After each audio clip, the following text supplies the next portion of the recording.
नमस्कार बच्चों, आइए बच्चों आज हम इस वीडियो के माध्यम से एट ग्रेड अभ्यास पुस्तिका कक्षा 7 विषय विज्ञान इसके अंतर्गत हम देखेंगे पाठ 12 पादपों में जनन। तो आइए बच्चों, हम इस पाठ के अंतर्गत दिए गए इन 10 प्रश्नों के आंसर हम अपनी पाठ्य पुस्तकों से किस प्रकार से पूर्ण कर सकते हैं, आइए आज हम इस वीडियो के माध्यम से जानेंगे। तो देखिए बच्चों, इन प्रश्नों के आंसर हम अपनी पाठ्य पुस्तकों से ही पूर्ण करेंगे। यहाँ निर्देश दिए गए हैं कि पृष्ठ क्रमांक यहाँ जो दिए गए हैं इनसे ही हमें प्रश्नों के आंसर पूर्ण करना है। तो आइए देखते हैं। इसके अंतर्गत पहला प्रश्न है, देखिए, पादपों में जनन कितने प्रकार का होता है? अलैंगिक जनन की विभिन्न विधियों के नाम लिखिए। तो देखिए, सभी जीव अपनी किस्म को बनाए रखने के लिए जनन या गुणन करते हैं। पादप में जनन 2 प्रकार से होता है, अलैंगिक और लैंगिक जनन। देखिए, अलैंगिक जनन की कुछ विधियाँ खंडन, मुकुलन, बीजाणु निर्माण और कार्य प्रवर्धन है।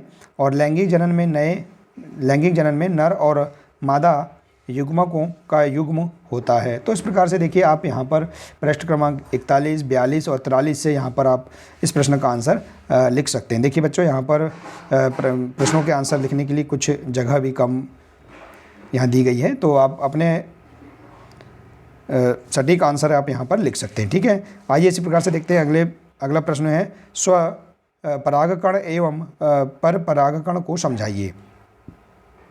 तो देखिए, इसका आंसर आप पृष्ठ क्रमांक 145 में देख सकते हैं, 146 से 146 से। तो देखिए, इसका आंसर इस प्रकार से आप लिख सकते हैं। इस प्रक्रिया में किसी एक पुष्प के परागकणों का स्थानांतरण उसी पुष्प के वर्तिकाग्र या स्वयुग्मन अथवा उसी पौधे पर उत्पन्न अन्य पुष्प के वर्तिकाग्र पर होता है, तो यह स्वपरागकण कहलाता है। और स्वपरागकण के द्वारा व्यर्थ अथवा हानिकारक गुणों की संतति पौधों से हटाना संभव नहीं है। तो इस प्रकार से आप यहाँ पर इस प्रश्न का आंसर बता सकते हैं। ठीक है, इसी प्रकार से देखिए, अगला प्रश्न है, बीजों का प्रकीर्णन किनके द्वारा होता है? देखिए, इसका आंसर आप देख सकते हैं पृष्ठ क्रमांक 147 में।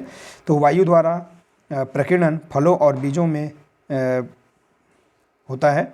बीजों में प्रकीर्णन सबसे अधिक वायु के माध्यम से होता है। जो फल और बीज वायु के द्वारा प्रकीर्णित होते हैं उनमें अनेक प्रकार की अनुकूलन वियुक्ति होती है, जो उनके जनक पौधे से दूर ले जाने में सहायक होती है। वायु द्वारा प्रकीर्णित होने वाले बीज प्रायः हल्के होते हैं। तो इस प्रकार से आप इस प्रश्न का आंसर बता सकते हैं। आइए इसी प्रकार से देखते हैं अगले पेज में।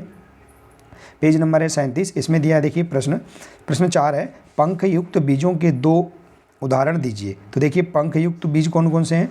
तो कुछ पौधों के बीज पंख युक्त, हल्के और बाल जैसी संरचनाएं युक्त, वीर्य पवन द्वारा उड़कर दूर तक फैल जाते हैं। जैसे कि यहाँ पर देखिए, डंडेलियन और मेपल, ये 2 पंख युक्त बीज हैं। तो इनके नाम इस प्रकार से आप बता सकते हैं। इसके बाद देखिए, अगला प्रश्न है बच्चों, इष्ट में जनन को चित्र बनाकर समझाइए। देखिए, इष्ट में जनन का चित्र आप देखिए यहाँ पर देख सकते हैं। विज्ञान की पाठ्य पुस्तक के पृष्ठ क्रमांक 143 में आप देख सकते हैं इस चित्र को और बना सकते हैं। ठीक है, इसके बाद देखिए, यहाँ पर दिया है अगला प्रश्न है, कायिक प्रवर्धन को समझाइए तथा इसके लाभ बताइए। तो देखिए, कायिक प्रवर्धन इस प्रकार से हम इसका आंसर लिख सकते हैं, सभी नए पौधे मात्र पौधे के समान होते हैं। इस प्रकार एक अच्छे गुणों वाले पौधों से कलम द्वारा उसके समान ही अनेक पौधे तैयार किए जाते हैं। तो और इसी प्रकार से देख सकते हैं इसका आंसर। देखिए, सेकंड पॉइंट है, फलों द्वारा उत्पन्न सभी बीज समान नहीं होते, परंतु कायिक जनन द्वारा उत्पन्न पौधों में पूर्ण समानता होती है। तो इस प्रकार से आप यहाँ पर कायिक प्रवर्धन को बता सकते हैं और इसके लाभ भी बता सकते हैं। इसके बाद देखिए, अगला प्रश्न है, एक लिंगी एवं द्विलिंगी पुष्प किसे कहते हैं? पुष्प के जनन अंगों के नामांकित चित्र बनाइए। देखिए, आप एक लिंगी और द्विलिंगी पुष्प के जनन अंगों के नामांकित चित्र भी बना सकते हैं। देखिए, इस प्रकार से परागकोश, पुतंतु है, देखिए पुंकेसर, और यहाँ दिया है स्त्रीकेसर, ये दोनों हैं। देखिए, एक लिंगी और द्विलिंगी पुष्प, और पुष्प के जनन अंग है पुंकेसर और स्त्रीकेसर, इनके चित्र आप बना सकते हैं।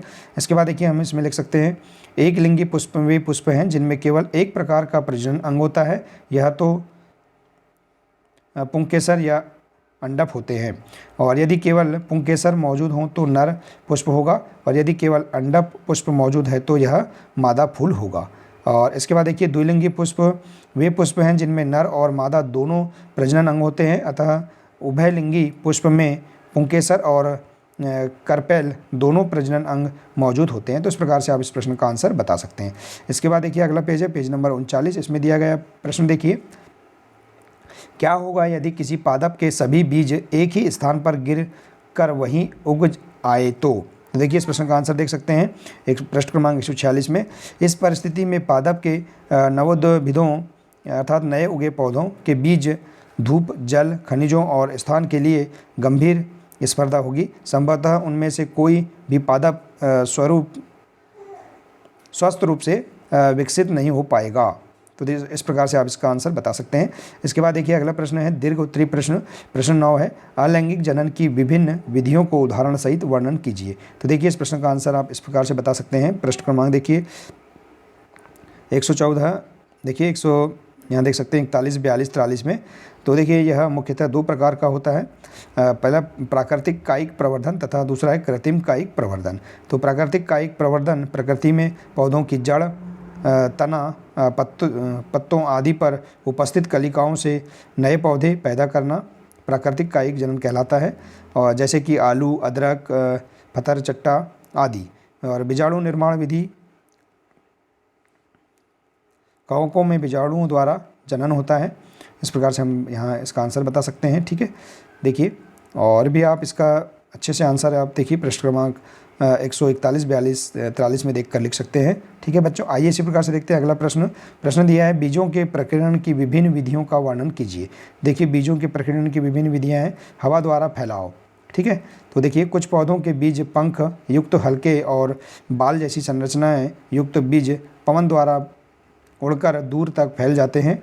उदाहरण के लिए डंडेलियन और मेपल, ड्रमस्टिक आदि। और इसी प्रकार से जानवरों द्वारा फैलाव, तो देखिए कांटेदार बीज जिनमें ओके जैसी संरचना होती है जंतुओं द्वारा दूर दूर तक फैल जाते हैं। और इसके बाद है फटने से फैलाव, कुछ पादपों के फल झटके के साथ फट जाते हैं और बीज प्रकीर्णन हो जाता है। उदाहरण के लिए जैसे कि लेडी फिंगर, अरंडी और बालसम इत्यादि। तो इस प्रकार से देखिए आप बच्चों इस पाठ के अंतर्गत दिए गए सभी 10 प्रश्नों के आंसर देखिए आप अपनी पाठ्य पुस्तकों से इस प्रकार से पूर्ण कर सकते हैं। यहाँ दिए गए निर्देशों के अनुसार आप अपनी पाठ्य पुस्तक से प्रश्नों के आंसर खोजकर आप इस प्रकार से लिख सकते हैं। ठीक है बच्चों, तो बच्चों आशा है कि आपको इस पाठ के अंतर्गत दिए गए सभी प्रश्नों के आंसर समझ में आ गए होंगे। बच्चों आज के लिए सिर्फ इतना ही है, मिलते हैं इसी प्रकार से नेक्स्ट वीडियो में।